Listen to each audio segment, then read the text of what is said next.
श्री शिवाय नमस्तुभ्यम। हर हर महादेव भक्तों, आज हम कार्तिक मास महात्म्य का 12वां अध्याय श्रवण करेंगे। जय श्री गणेश। सुख भोगे जो कथा सुने सहित विश्वास, 12वां अध्याय पढ़े सुने हम सब तेरे दास। जय श्री गणेश। श्री नारद जी ने कहा, तब जलंधर को अपने खोज में आता देखकर इंद्र आदि देवता भय कंपित होकर वहां से भाग निकले। वह भागकर बैकुंठ में भगवान विष्णु के पास पहुँचे। फिर सब देवताओं ने अपनी रक्षा के लिए उनकी स्तुति की। देवताओं की उस दीन वाणी को सुनकर करुणा सागर भगवान विष्णु ने उनसे कहा, देवताओं तुम भय को त्याग दो, युद्ध में मैं शीघ्र ही उस जलंधर को देखूंगा। ऐसा कहने के साथ ही भगवान गरुड़ पर जा बैठे। तब देवताओं सहित उन्हें युद्ध क्षेत्र की ओर प्रयाण करते देख समुद्र तनया लक्ष्मी जी के नेत्रों में जल भर आया और उन्होंने कहा, हे नाथ, यदि मैं सर्वदा आपकी प्रिय हूँ और भक्त हूँ तो मेरा भाई आप द्वारा युद्ध में कैसे मारा जाना चाहिए। इस पर भगवान विष्णु ने कहा, यदि तुम्हारी ऐसी ही प्रीति है तो मैं उसे अपने हाथों से नहीं मारूंगा, परंतु युद्ध में तो जाऊंगा ही, क्योंकि देवताओं ने मेरी बड़ी स्तुति की है। ऐसा कहकर शंख चक्र गदा पद्मधारी भगवान विष्णु गरुड़ पर चढ़े हुए शीघ्र ही युद्ध के उस स्थान पर जा पहुँचे जहाँ पर जलंधर विद्यमान था। विष्णु के तेज से कंपित देवता सिंहनाद करने लगे। फिर तो अरुण के अनुज गरुड़ के पंखों की प्रबल वायु से पीड़ित हो दैत्य इस प्रकार घूमने लगे जैसे आंधी के बादल आकाश में घूमते हैं। तब अपने वीर दैत्यों को पीड़ित होते देखकर जलंधर ने क्रुद्ध होकर भगवान विष्णु को कठोर वचन कहकर उन पर पूरी ताकत से आक्रमण कर दिया। 13वां अध्याय। जय श्री गणेश। कार्तिक कथा को सुनो सभी सहज मन लाए, 13वां अध्याय पढ़ूं सुनो श्री प्रभु शरण में आए। जय श्री गणेश। दैत्यों के तीक्ष्ण प्रहारों से व्याकुल देवता इधर उधर भागने लगे। तब इंद्र आदि को इस प्रकार भयभीत देखकर गरुड़ पर चढ़े भगवान युद्ध में आगे बढ़े। उन्होंने अपना शारंग नामक धनुष उठाकर बड़े जोर से टंकार किया। त्रिलोक गूंज उठा। पल मात्र में ही भगवान विष्णु ने हजारों दैत्यों के सिर काट गिराए। यह देखकर जलंधर के क्रोध की सीमा न रही। फिर तो भगवान विष्णु और जलंधर का महान संग्राम हुआ। बाणों से आकाश भर गया। लोग आश्चर्य करने लगे। भगवान विष्णु ने अपने बाणों के वेग से उस दैत्य की ध्वजा, रथ और धनुष बाण काट डाले तथा एक बाण से उसकी छाती में प्रहार किया।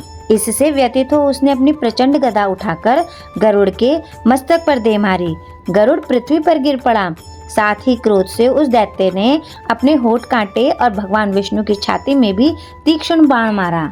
इसके उत्तर में भगवान विष्णु ने उसकी गदा काट दी और अपने शारंग धनुष पर बाण चढ़ाकर उसको बींधना आरंभ किया। जलंधर भी उन पर अपने पैने बाण बरसाने लगा। उस पर जलंधर ने भगवान को कई पैने बाण मारकर उनके दिव्य धनुष को काट दिया। धनुष कट जाने पर भगवान ने गदा ग्रहण कर ली और शीघ्र ही जलंधर को खींचकर मारी, परंतु उस अग्निवत अमोघ गदा की मार से भी वह चलायमान न हुआ और मंदोन्मत्त हाथी के समान उसे यानी गदा की मार को फूल की माला ही जाना। साथ ही उस युद्ध दुर्मद ने अत्यंत ही क्रोधित होकर अग्निमुख त्रिशूल उठाकर भगवान विष्णु पर छोड़ दिया।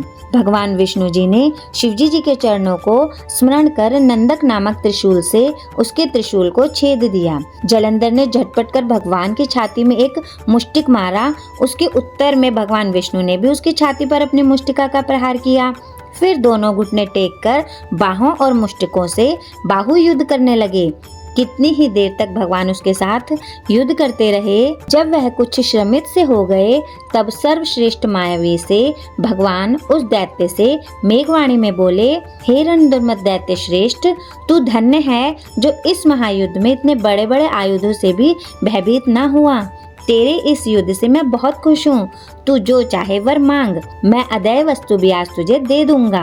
मायावी भगवान विष्णु की ऐसी वाणी सुनकर जलंधर ने कहा, हे भावुक, यदि आप मुझ पर खुश हैं तो यह वर दीजिए कि आप मेरी बहन के साथ तथा अपने सारे कुटुंबियों सहित मेरे घर पर निवास करें। नारद जी कहते हैं, उसके ऐसे वचन सुनकर भगवान को खेद तो हुआ, किंतु उसी क्षण उन देवेश ने तथास्तु कह दिया। अब भगवान विष्णु सब देवताओं के साथ जलंधरपुर में जाकर निवास करने लगे। जलंधर अपनी बहन लक्ष्मी और देवताओं सहित भगवान को वहां पाकर बड़ा प्रसन्न हुआ। फिर तो देवताओं के पास जो रत्न आदि थे उनके स्थानों पर दैत्यों को स्थापित करके जलंधर पृथ्वी पर आया।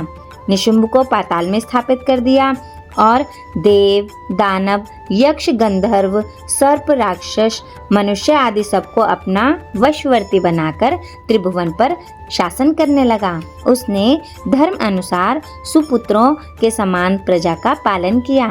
उसके धर्म राज्य में सभी सुखी थे।